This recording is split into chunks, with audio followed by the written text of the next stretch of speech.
Social মিডিয়ায় সম্প্রতি একটা ভয়ঙ্কর দুর্ঘটনার খবর ঘুরছে একটা বোলেরো গাড়িকে নিয়ে, কিন্তু দুটো আলাদা আলাদা জায়গার নাম আসছে। মানে তথ্যগুলো বেশ ঘোলাটে। একদম। আমাদের কাছে এই নিয়ে কিছু রিপোর্ট আছে।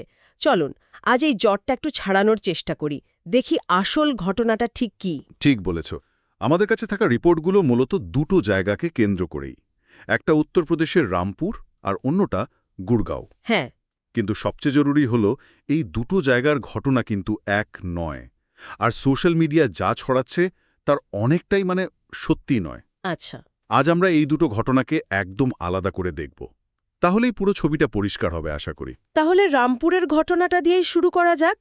দিল্লি নৈনিতাল হাইওয়ের ওপরের ঘটনাটা, তাই তো? হ্যাঁ। বলা হচ্ছে একটা খড় বোঝাই ট্রাক নাকি সোজা উল্টে একটা বোলেরো গাড়ির উপর পড়েছিল। ভাবা যায়, একটা ট্রাক উল্টে গিয়ে গাড়িটা তো তাহলে পুরো চ্যাপ্টা হয়ে যাওয়ার কথা। হ্যাঁ, ঘটনাটা ঠিক তেমনই ভয়াবহ।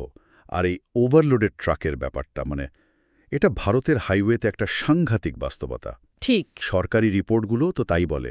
মালবাহী গাড়ির ওভারলোডিং দুর্ঘটনার একটা প্রধান কারণ। এটা গাড়ির ব্রেকিং সিস্টেমকে দুর্বল করে, ভারসাম্য নষ্ট করে। এক্ষেত্রেও সম্ভবত সেটাই হয়েছে। আর গাড়িতে যিনি ছিলেন, তার কি হলো? দুর্ভাগ্যবশত বোলেরোর চালক ফিরাসাদ খান ঘটনাস্থলেই মারা যান। ওহ। রিপোর্ট অনুযায়ী তিনি বিদ্যুৎ বিভাগের একজন এসডিওর চালক ছিলেন। ডিউটি সেরে ফিরছিলেন। ঠিক সেই সময়ে এই মর্মান্তিক দুর্ঘটনা। ইস। ট্রাকটা এত ভারী ছিল যে গাড়ি থেকে মৃতদেহটা বের করে আনতে বেশ কয়েকটি ক্রেন লেগেছিল। তার মানে রামপুরের ঘটনাটা তো তাহলে স্পষ্ট। আমাদের কাছে ভিডিও ফুটেজও আছে, রিপোর্টও আছে। একদম। কিন্তু গোলমালটা তো শুরু হলো যখন এই একই ধরনের দুর্ঘটনার খবর গুড়গাঁওয়ের নাম দিয়ে ছড়াতে শুরু করল। আমাদের রিপোর্টগুলো গুড়গাঁও নিয়ে কি বলছে?